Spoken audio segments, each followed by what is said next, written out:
Балдар, действительно бул жооптуу проект. Действительно буга чейин көптөн бери даярдандык бардыгыбыз.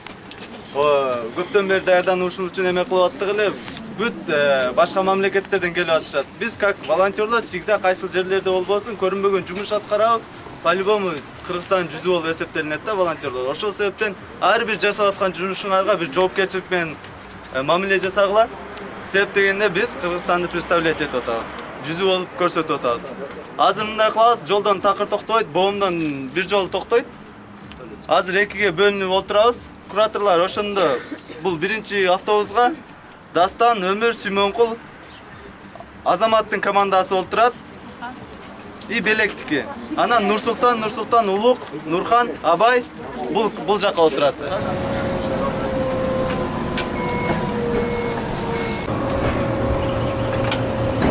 Биз көптөн бери күткөн проектибиздин башталышы болуп атат.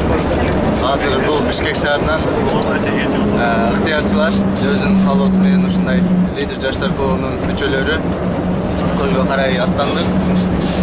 ITF'ти буюрса мыкты деңгээлде, жогорку деңгээлде өткөрөбүз деген ишеним бар.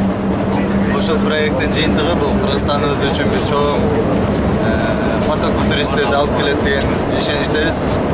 Кылган жумушубуз сөзсүз түрдө бир результат чыгат деген ишеничибиз чоң.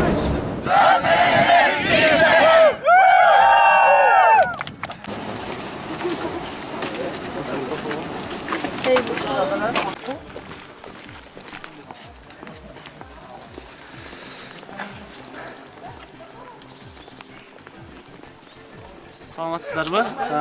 Биз болсо көлгө аман эсен жетип алдык. Азыркы учурда ушул жайланышып, азыр түшкү тамактанууга бара жаткан учурубуз. Эң мыкты болду, жолдогу кызыктуу окуялар ар дайым эсибизде болот. Мен бул ощущение эч качан унутпаймын.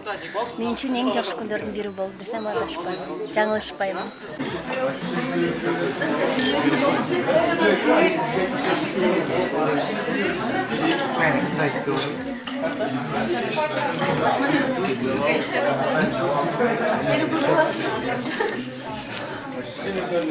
Саламатсыздарбы, урматтуу лидер жаштар клубунун мүчөлөрү, урматтуу көрүүчүлөр. Мына биз өзүңүздөр көрүп аткандай жаңы эле Ысык көлгө Чолпон атага келип, Алтын жай деген пансионатка келип жаткан учурубуз. Жаңы эле обедтен чыктык, баары сонун жакшы келип алдык.